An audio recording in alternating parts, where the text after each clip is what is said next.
Howdy folks, welcome to the channel. Buying a performance engine for this Honda behind me would cost a lot, like well over 5 grand a lot. Or I could do it myself and save a little bit of money. Let's see if I made a big mistake taking this project on, or if I just saved myself well over 3 grand. Previously on the channel, we found out this car has a rod knock.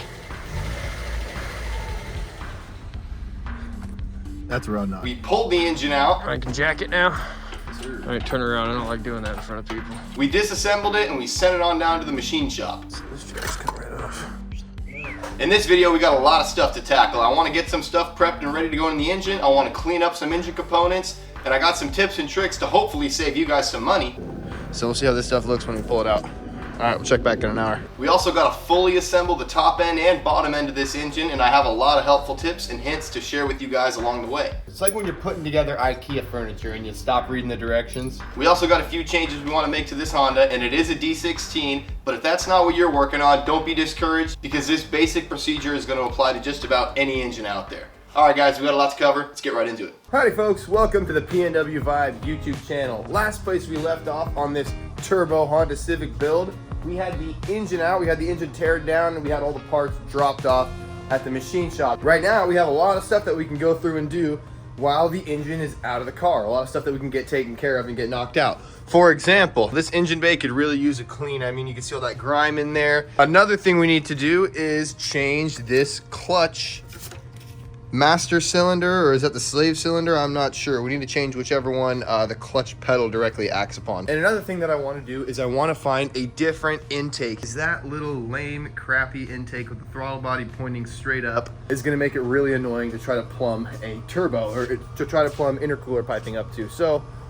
I'm going to try to see if I can find an intake off of a Y8, a D16 Y8. That's a VTEC version. The intake manifold is a lot bigger, flows a lot better. The inlet will end up being right about here, which will be a lot easier to bring intercooler piping up to and just go straight in rather than having to go in and then bend that way and then bend down again, all while clearing the hood. It'll be easier to plumb up to and it'll flow a little bit better. So let's head on down to the junkyard and see what we can find. We are at our local pick and pull. One little pro tip for you. I'm just gonna go in there without any of the tools. I'm just gonna walk in there and scope it out and see if I find what I'm looking for, because sometimes you go in here and you don't find what you need. So there's no need lugging all those tools around for no reason. We'll go in there, scope it out. If we find what we need, we'll just walk back out, grab the tools, and then we'll lug them back in. And here we have the other reason we leave our tools behind, folks, for our first pass, because check this out.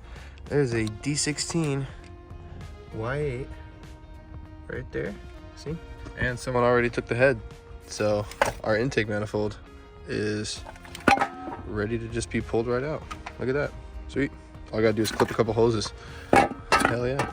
We do need the plate right here, this little actuator, off of the Y8 throttle body. And we need to transfer it over onto the Y7 throttle body and put the Y7 throttle body with the Y8 butterfly valve onto the Y8 intake. Alrighty, so there's a couple things that I want to get nice and cleaned up before I throw the engine back together, like the cylinder head, which I'm not going to be taking to the machine shop and getting resurfaced. I'm going to try to get by without decking that, and you know, if the head gasket blows because of it, well then we'll just replace the head gasket and we'll have the cylinder head surfaced at that time. But we'll try to get by without that and save a little bit of money there. However, we won't be hot dipping it at the machine shop. So I want to try and see if I can make my own at-home hot dip tank. So I've seen people use these burners with a trash can, and they can just fit their cylinder heads inside the trash can and they put some kind of degreaser in there. What I came up with is this thing right here. I went down to Bass Pro Shop and got myself a turkey fryer, put that sucker together, and my cylinder head fits in there almost perfectly. As you can see, you know, there's plenty of room in there. It's just a little bit tall, so we'll have to run it one way and then flip it upside down, run it the other way. So this will be perfect. And then we also went down to Harbor Freight and got some of their heavy duty biodegradable degreaser. So we're gonna give that a shot. But we got the cylinder head here in our pot. And then I got my throttle body and my oil pickup tube dangling from a wire so I can pull them out a little easier if I need to.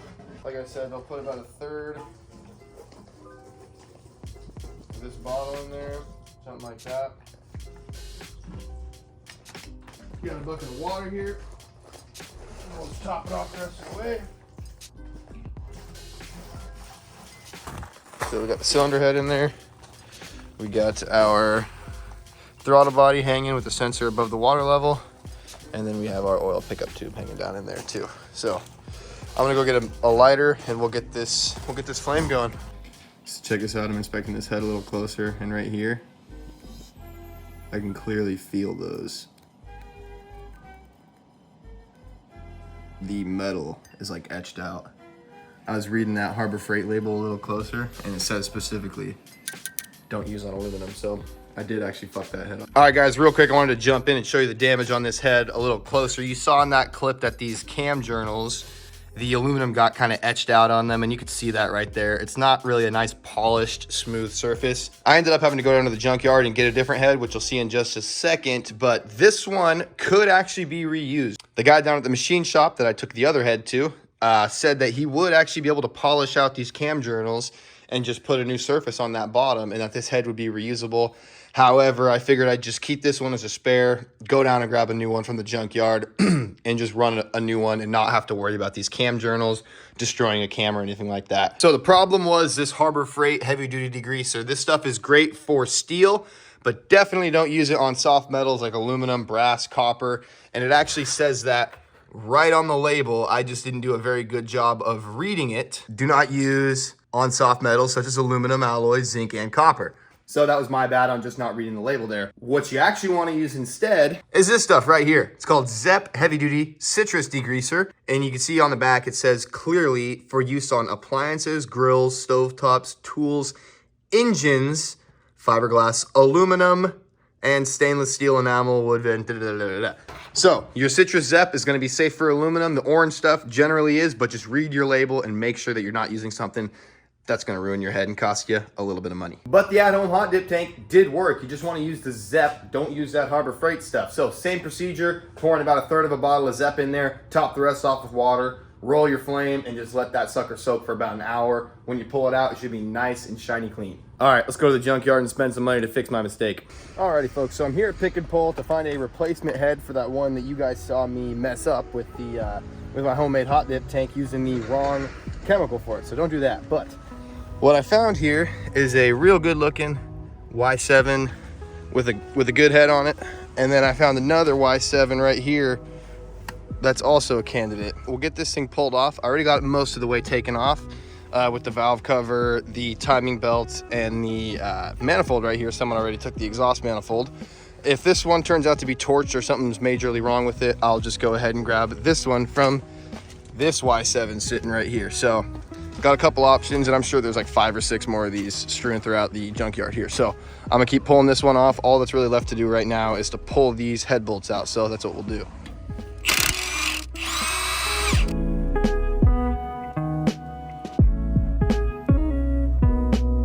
And this sucker should be ready to come right off. All right, let's see what we got here. Not shit.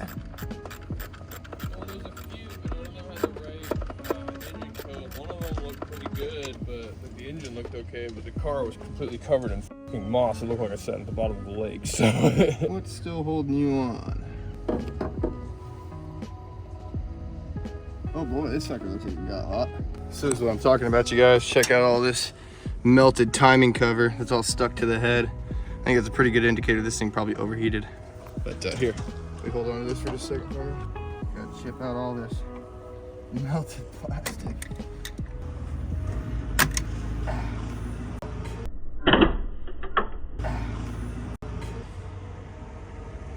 you good? Yeah. Doesn't hurt yet. It's too cold. Damn, that fucking hurt.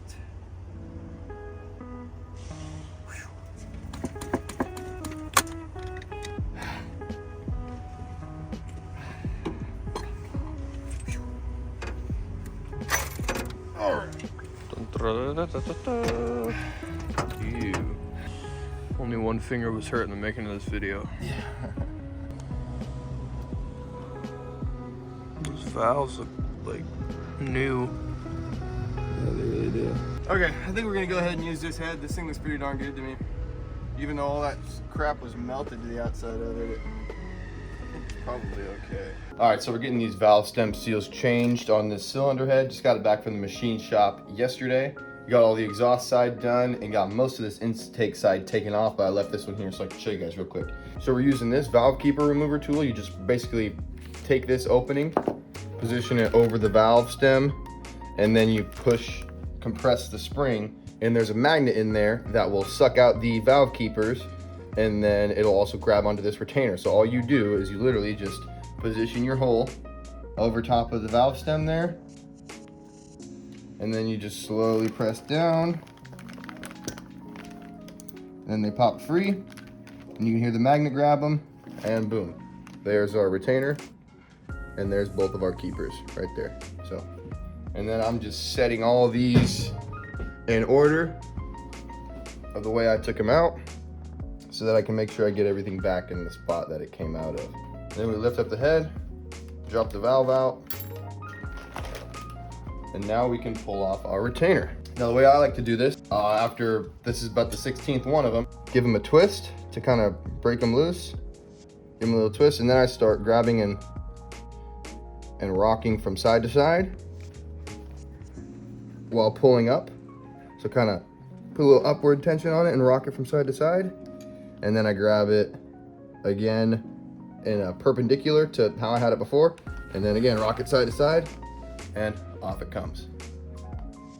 And it's completely smashed. These things, you can't reuse them. So we'll go ahead and start putting these back onto here. But first, I'm gonna go ahead and clean off each one of these. It's a good idea to kind of take stock of how low these set onto the stems too.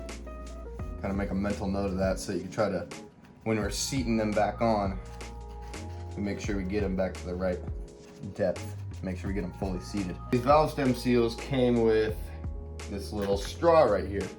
And this little straw has a closed end, well, kind of closed, and a fully open end. So we'll take our valve stem seal, we'll go closed end first through the bottom,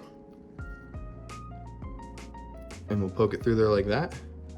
And that's going to protect the sealing surfaces while we stick our valve in through the bottom. So we'll take that out. And this straw doesn't fit inside of the valve stem, so it will push outwards as you're sticking this on here, but it won't come all the way out.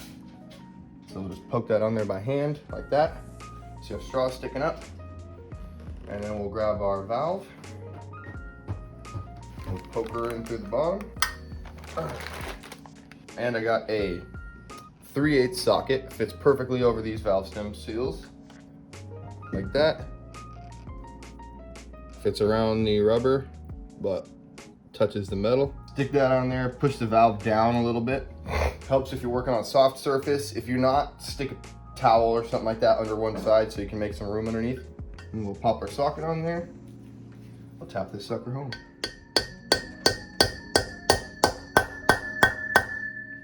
And you can hear the change in pitch that it makes. It was going ting, ting, ting, ting, ting, pop, pop, pop, pop. Once it starts going pop, pop, pop, pop, you know she's fully seated.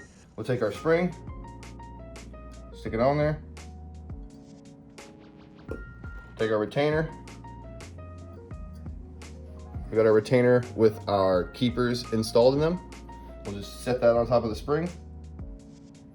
Now we'll take our tool that had the hole in it.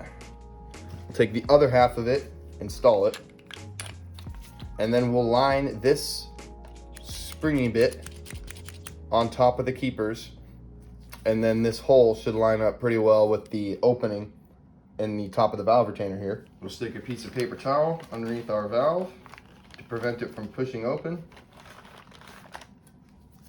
And then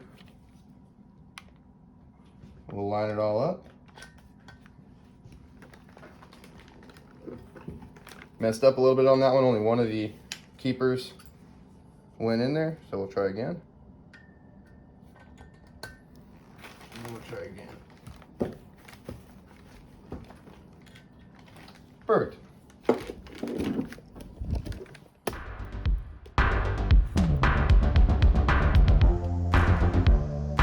Good to go.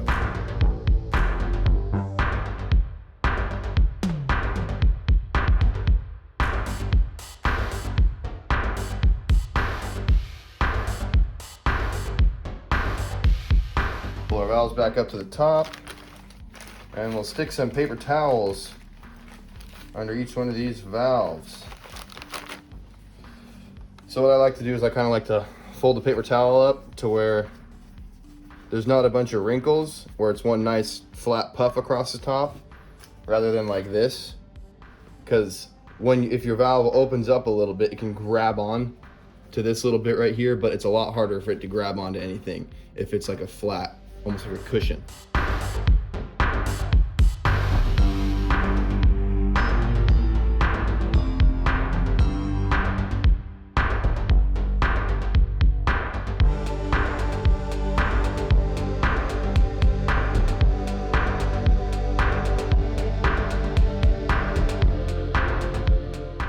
All right, all those seals are replaced. It probably took a total of probably about 2 hours if you include the exhaust side. And I was recording for a lot of it, so you could probably get this done in an hour and a half. It's not that long to do, and it might make a big difference. You know, you don't want to fire up your brand new engine and have a bunch of smoke pouring out the exhaust because you didn't change your valve stem seals. Alrighty, so I'm just gonna get these rods and pistons assembled real quick, get the rings on the pistons.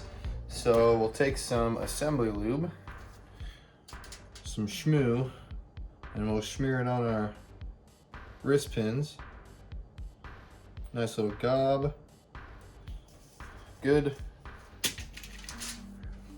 And when we're assembling these, there's an arrow, you'll note, on the top of the piston. We want the arrow to face our flywheel, which is this side of the engine. And we want the notches, the tangs, to face or be on the same side as the exhaust side. Or if you're looking at the engine, which I have my engine block right here for reference, that the tangs go towards the D16 plate right here, and then the arrows go towards the flywheel. So I'll assemble my pistons like that.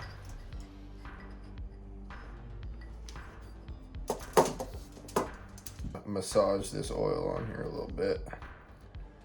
Distribute it. Okay, I'll feed my pin in there. That feels a lot better. Tang facing away from me since it's upside down. And we'll feed our pin through. Good. We'll just keep going with these.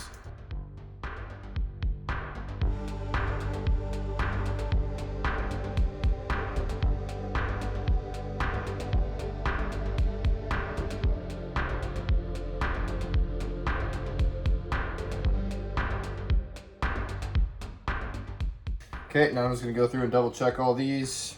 So arrow facing the flywheel, tangs facing me, arrow facing the flywheel, tang facing me.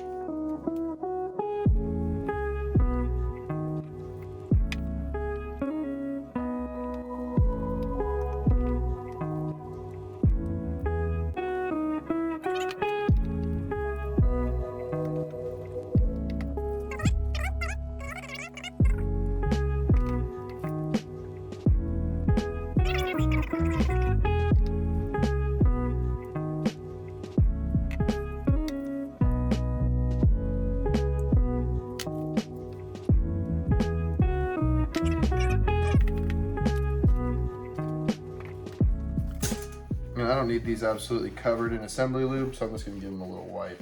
Engine builder I talked to said to use regular motor oil when I'm sliding the pistons in. So I'll just do what he said, because he's a lot more experienced than I am. You can get some advice from someone who knows what they're doing. I mean, that is absolutely priceless. By the way, speaking of the engine builder, you'll probably hear me mention these guys again. Huge shout out to D&D Machine on Jenny Road in Portland. Those guys absolutely saved my bacon. Cleaned up a mess that someone else started. I'm not gonna throw anyone under the bus, but those guys did an amazing job, and they really, really helped me out. So I cannot recommend, if you're in the Portland area, take your stuff to them. And that's probably not the last time you'll hear me mention them on the channel. All right, let's get some rings on these pistons. Hey, we put some rings on the pistons. But first, I need to figure out which ring goes where. Okay, so here's what I'm gonna do. I'm gonna put the oil control ring on first, or rather, this is the oil separator ring. Stick that right in there, and we'll align our gap with the center of this Teflon coating. And then we'll take one of our oil control rings, and we'll snap it down in here, offset from these ones. So this one, the gap is right here on the spread ring. The gap is right here on the top control ring, and we'll put the gap right here on the bottom control ring. So they'll kind of stick out like that. All right, now our gaps are all offset. We have one here, one here. Those are the two control rings, and then we have the oil separator ring right in the middle between them. Okay, and then we'll put our compression ring on. Our number 2 compressor ring, that's our thickest one. We'll lock that on. Orient that on the other side on one end of the skirt. And then we'll take our second compression ring, or rather our first compression ring. This is the top ring. And we'll stick it on there. All right, so this is how we're gonna want our gaps as per Honda's spec for these D-Series engines. All right, so we want the first compression ring gap to one end of the Teflon coating, the second compression ring gap to the other end of the Teflon coating, pointing away from each other at approximately 90 degrees. And then on the other side, we want one oil control ring over here, one oil control ring over here, and the oil separator ring in between them. And we don't want any of our gaps to line up with the wrist pin, or we want to try to do our best not to have them.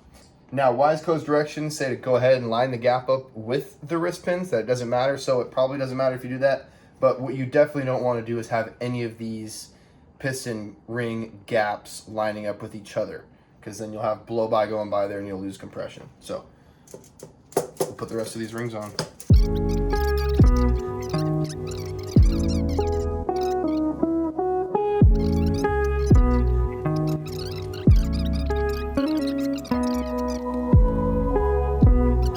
Check the orientation of the gaps one last time just to make sure they're all in the right spots before we send these suckers home.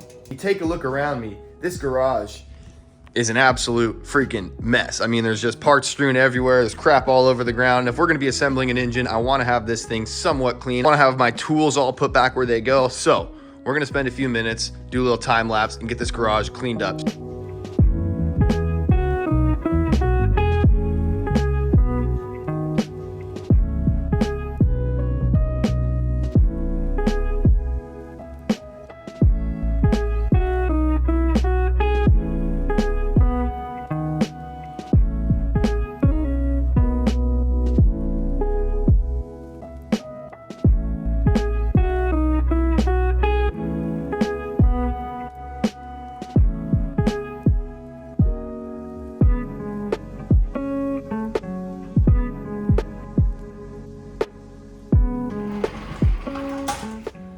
Much better.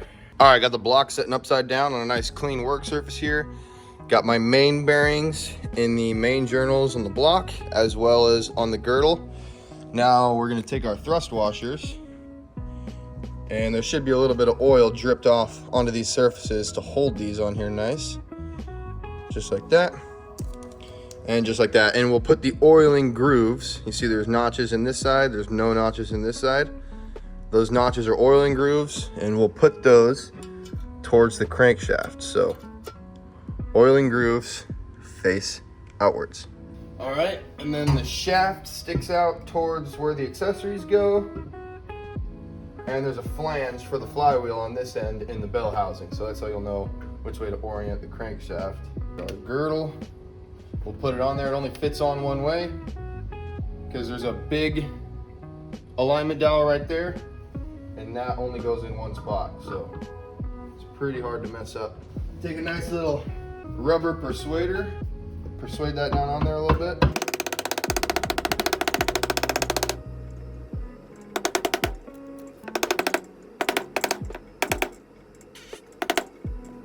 All right, looks pretty good. And there should be 8 of one length and 2 of a longer length. The 2 longer bolts go in the middle. Actually, hang on. I'm gonna oil these bolts. And I'm not gonna use that sticky Lucas stuff. I'm gonna use some regular motor oil. Alrighty, so this is what happens when you fly by the seat of your pants and you don't know what you're doing. You make mistakes, and you have to go backwards. It's like when you're putting together IKEA furniture and you stop reading the directions. Well, I don't have any directions, so I'm gonna have to go backwards and take stuff apart and repeat steps to fix my mistakes, probably more than once here. So I took the girdle back off painstakingly and probably warped the shit out of that thing. But anyway, that's fine. We need to put the pistons in here first, or at least that's just what I've seen in videos that I've watched. So it's been really hard to find information out there on putting this engine together, like details and stuff like that. So I'm gonna try to provide you guys with as many of them as possible. So what we're gonna do now is we're gonna get the pistons dropped in real quick, and then once we're done with that, we'll put the crankshaft on. By the way, this hammer kind of sucks, man. It's getting like little bits of rubber all over the place. And you want to remember that the arrow goes towards the flywheel and the tang on the bearing goes towards the engine plate. So this says D16Y7. If you have your engine block, obviously you need to have your engine block right in front of you to install your pistons. So you want to have your D16 plate facing you, and then just point all the tangs towards you and all the arrows to your left, and you should be good to go. All right, so we'll make sure our gaps are all located where we want them to be. Yeah, and I don't know how that happened, but somehow overnight these two ring gaps lined up. I swear I had these. I have it all on video last night when I was doing these. I must have messed something up, but yeah, good thing we checked those because those ring gaps are lining up. We'll go ahead and grab a pick and try and rotate those. We'll put a little bit of oil on here.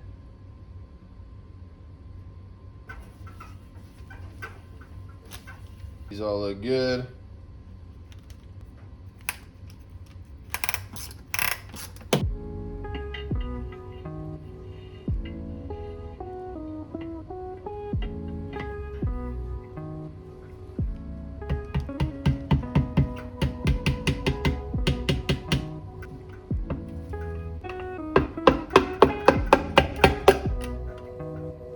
There's one.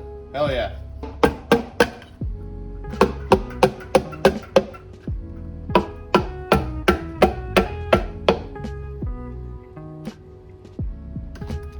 Now we'll flip this sucker back over. And we'll get back to working on the crank. Okay, so first thing I need to do though is put some bearings in these connecting rods. Get some heat going. It's freaking cold out here, man.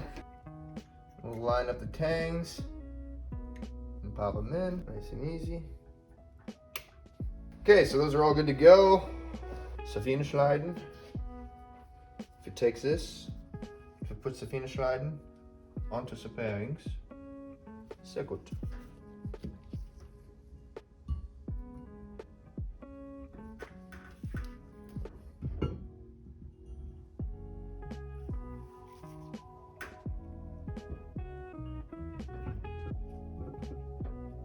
Of course, it's a little harder to rotate now. Channel lock's probably not recommended procedure, but that's okay. So you rotate this a little bit.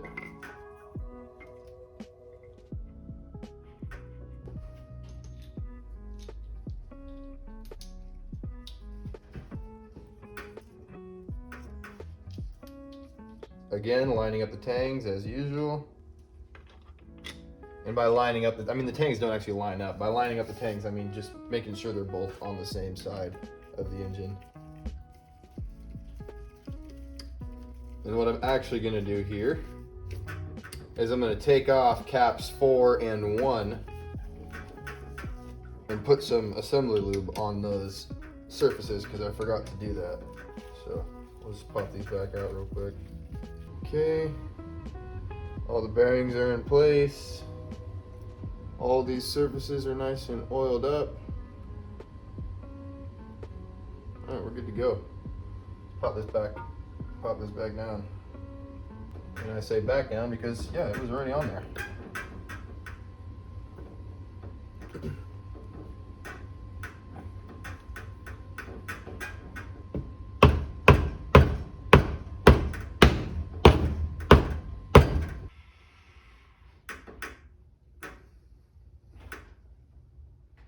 All the bolts are clearing. No problem. All right, so I forgot to hit record. I got the main girdle all torqued down. to 48 foot-pounds. The OEM torque spec is 47. Why not go one more foot-pound? What's it gonna hurt? So we did, we started out with like 10 just to snug them all down. Then we did 20 foot-pounds, and then we did 48 foot-pounds. And we did it in this order. We went 1, 2, 3, 4, 5, 6, 7, 8, 9, 10. All right. And so I'm just waiting, in like literally 1 minute, Speed Factory opens, and I'm gonna give them a shout and verify what the torque spec should be on these rod caps.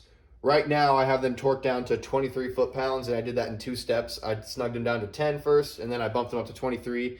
And then once I verify with Speed Factory, we'll pull them to the proper torque in 1 clean pull. So we're just waiting on them to open right up. All right, got some Honda Bond on this oil pump here. We'll get this sucker stuck in place because I gotta run and grab some bolts from Ace Hardware. And it turns out Speed Factory doesn't actually open until a little later than I initially thought. They're open at 9, so I'll have to wait just a little while.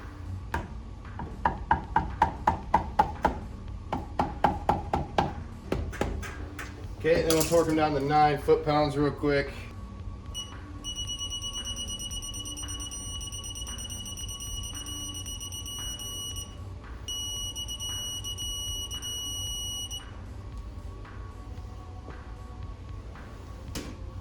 All right, cool. Oil pump installed. Okay, I'm gonna get this cylinder head bolted down here, but first I want to make sure none of my valves are gonna make contact with the piston. So I'll just get this cam aligned up, and I have the engine in time, or the crankshaft at top dead center. All right, that should be a safe position to bolt this down in. 12.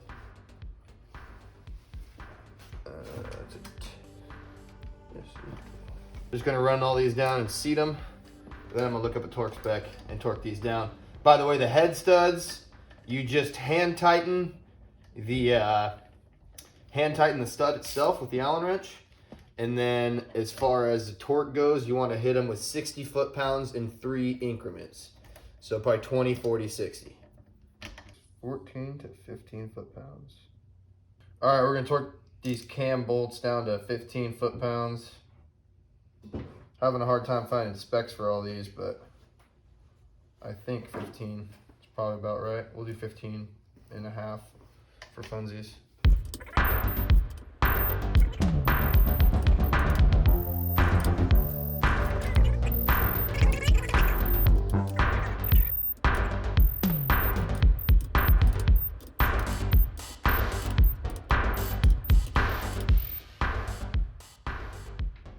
Start with 20.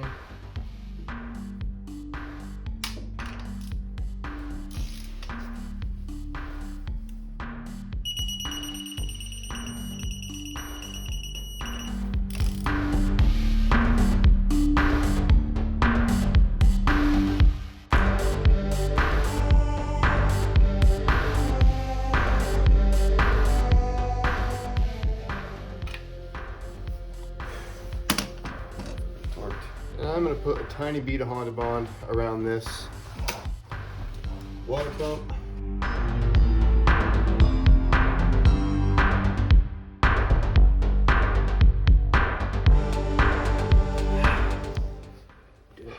Some RTV for your water pump. God damn, that's tight. Damn, I need to eat something good before it shakes bad.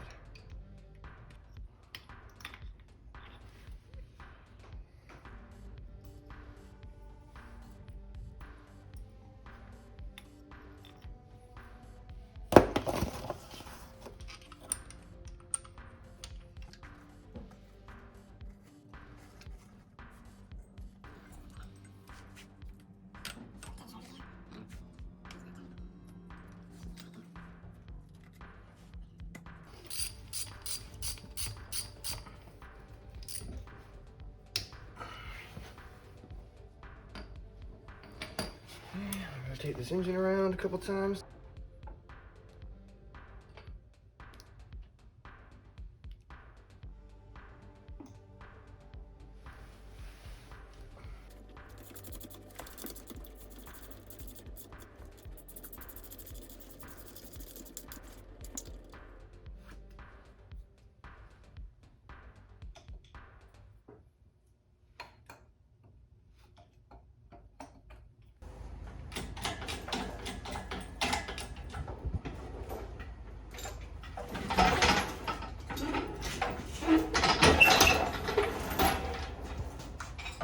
the way I have it, there's absolutely no way I'm putting the transmission up with it too. So, let's see what we can do about this chain here. Alright, that's a lot better. Now hopefully when I get that transmission on there, it kind of tries to balance it out a lot more. We'll see.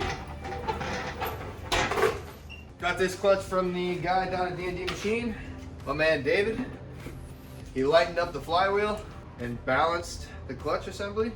I didn't have a clutch alignment tool, so I made my own, but then I got a spare transmission and had this one torn apart, so I'll just use the input shaft as my clutch alignment tool. Let's take a look at these flywheels real quick. One on my right hand is the one that's OEM. The one on my left hand is the one that's been lightened. You can see there's a lot of material removed from this clutch right here, or this flywheel right here. So that's pretty cool. That's the one we're rocking. I'm not gonna worry about torquing these. I'm just gonna get them as tight as I get a lug nut. I'm gonna use the impact because this is gonna be a hard thing to torque.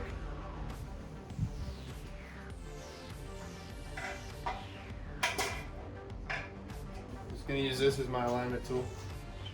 Why not? Alright, I got the pressure plate all bolted down and everything. Now you get to watch me wrestle the transmission on here. This should be fun. And by fun, I mean this should be a huge pain in the ass.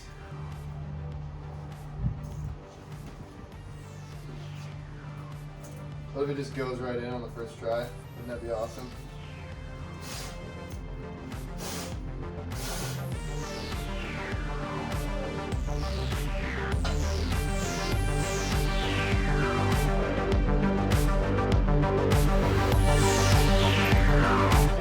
Kidding me. By hand. Okay, I'm gonna let that rest right there for a sec. Grab some bolts.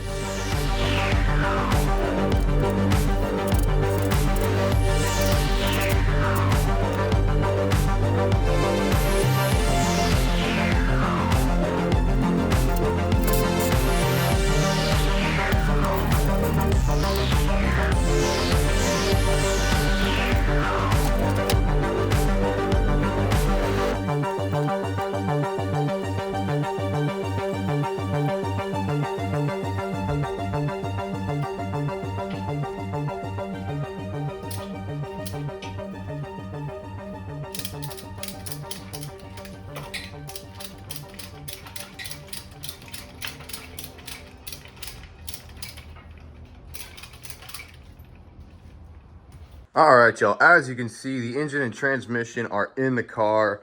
A lot of stuff is already connected up and ready to go. We got the intake hooked up.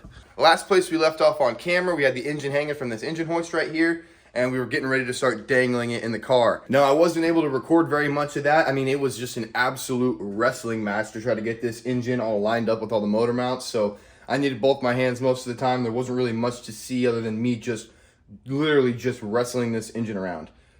Now, the next thing we need to do here is not something that I really love, but it's something that has to happen. And when you're working on something that you don't really know what the heck you're doing on, this is something that you're gonna run into. Kind of a 2 steps forward, 1 step back type of deal. So this transmission needs to come back off on account of,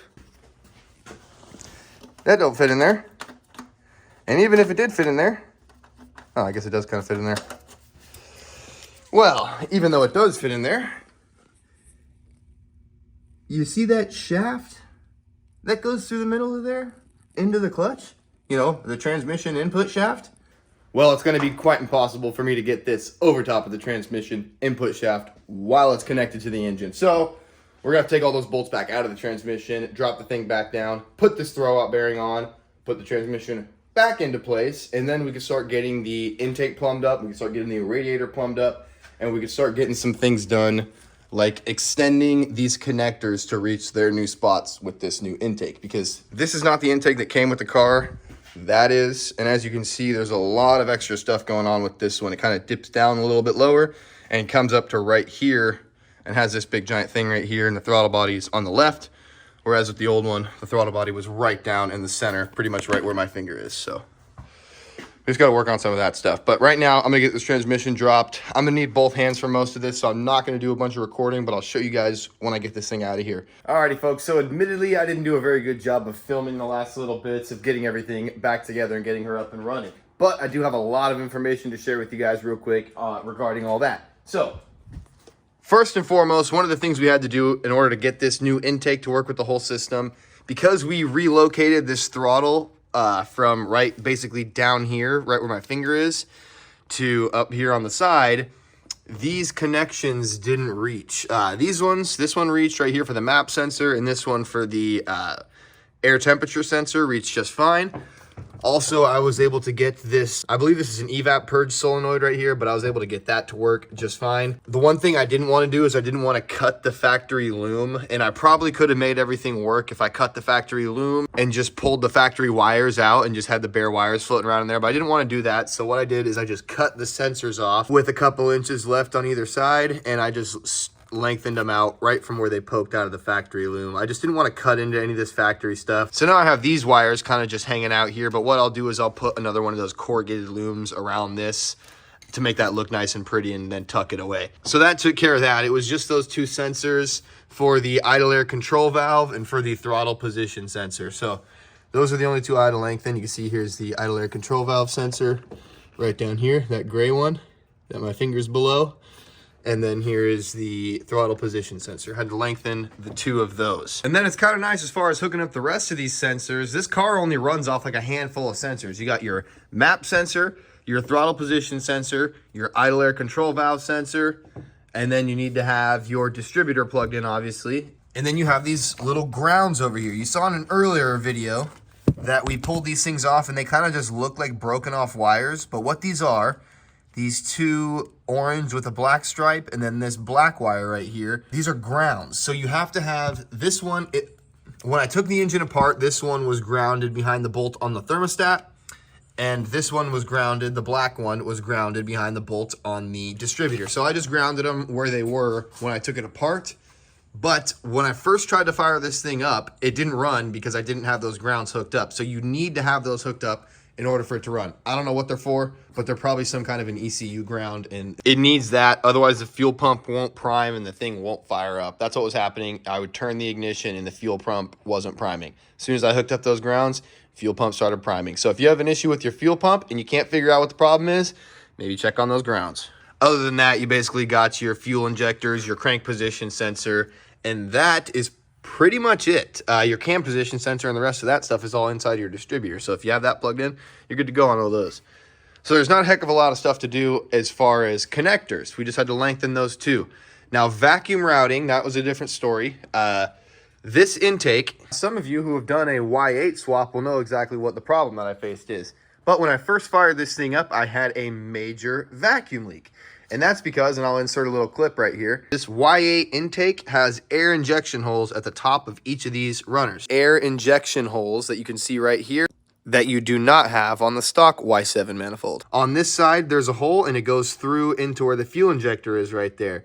And every time one of those valves open, it pulls vacuum on those holes and draws air in, and you create a huge vacuum leak. So you need to plug those holes up before you put this intake on.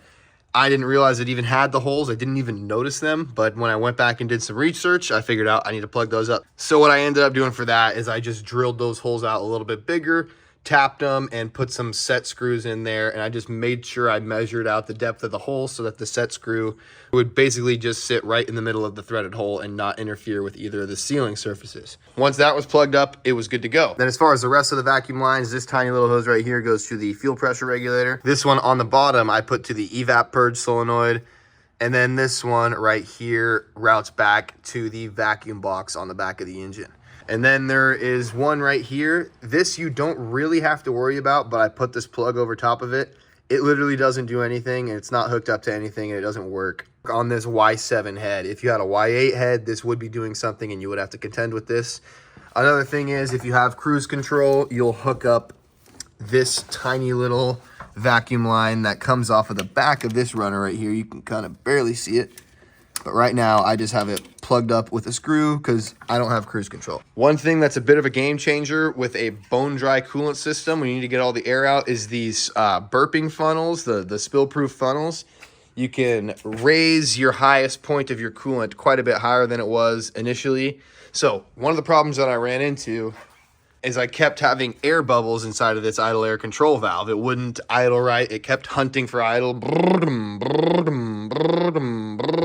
So after I got the timing set and everything and all that other stuff was dialed in, the only thing it could have been was either the idle air control valve being faulty or an air bubble stuck in the system. So one of the things that I did to mitigate that was I drained the entire system, and then I completely unbolted the throttle body and I fished it down way lower in the car so that the idle air control valve was at a much lower point than it is right now, because the idle air control valve is currently sitting higher than it would have been from the factory. And then when I filled the cooling system back up, that valve being at a lower point in the engine really helped push all the air up out of it before I even bolted it back up and had to start the engine up. Then by the time I did fire it up, the air was already out of it. So it made it a little bit trickier to bleed this system. But I ended up getting all the air bubbles out, and it was no problem. By the way, when you're hooking up the coolant lines for this idle air control valve, since we have the new intake, just make sure that you don't worry at all about what direction you route these hoses in.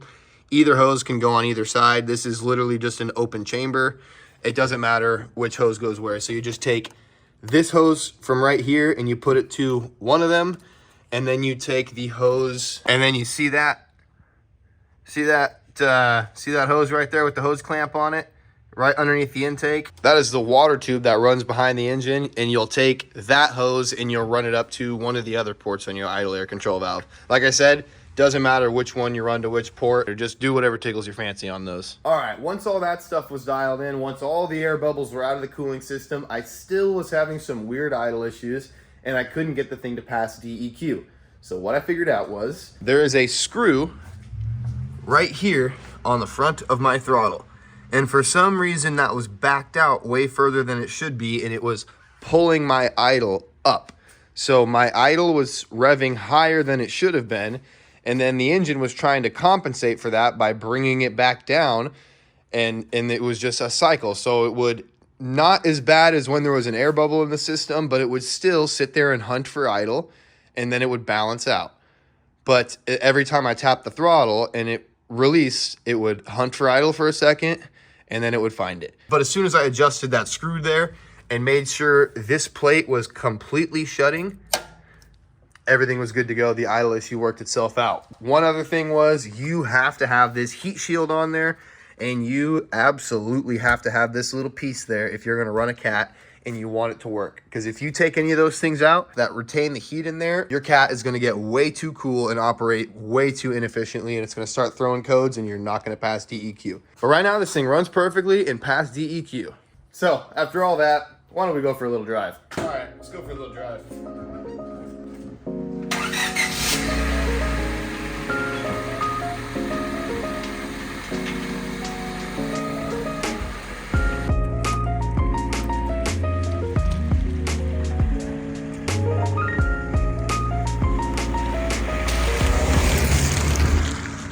All right, so you guys heard that nice little cold start. She fired right up, no problem. It honestly runs and drives beautifully. It's got some vibrations inside of the cab, but what do you expect for a 25-year-old Honda? So we'll get out of the neighborhood here and then we'll open it up a little bit. One thing that kind of surprised me is the way this clutch feels. I kind of thought it was going to be a little stiffer, feel a little different, but it honestly feels exactly the same as the OEM clutch. The air filter whistles a little bit when I pull some vacuum. Sounds kind of funny.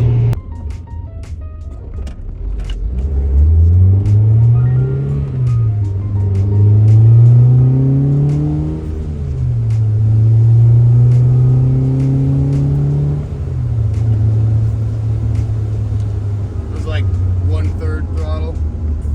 When I get down here to this other stop sign, that one was just a stop advised. When we get down to this other stop sign, it's more flat ground, so I'll actually do a nice little pull. I mean, it's a bone stock engine. It actually has lower compression, so in theory it should have less power, but it still feels pretty good.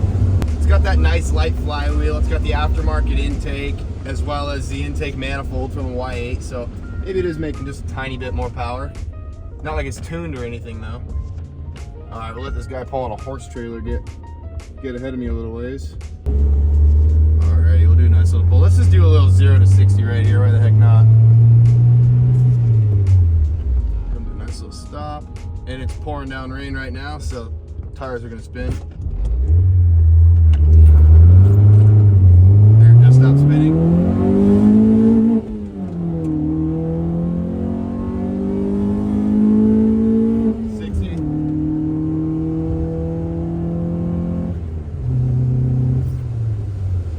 I mean, it feels absolutely amazing. All right, I'll turn down this road here and we'll do another little pull, just a rolling. Spun the tires.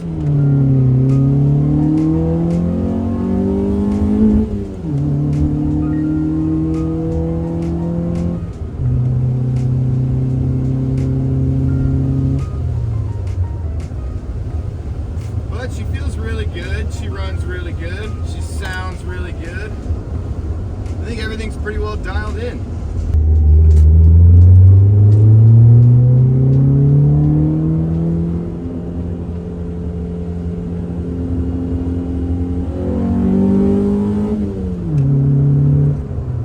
God damn, I can't wait to get this turbo on there. Alrighty folks, that is going to be it for this video. I know this has been the longest video I've ever made, so those of you who made it this far, made it to the end, you're awesome. Hey, if you liked this video and found any of the information in this helpful, don't forget to like and share this video, subscribe to the channel, go back and check out some of the other videos on this Honda behind me. There's a bunch more on the channel, go check them out. Alrighty guys, thank you so much for watching. We'll see you in the next one.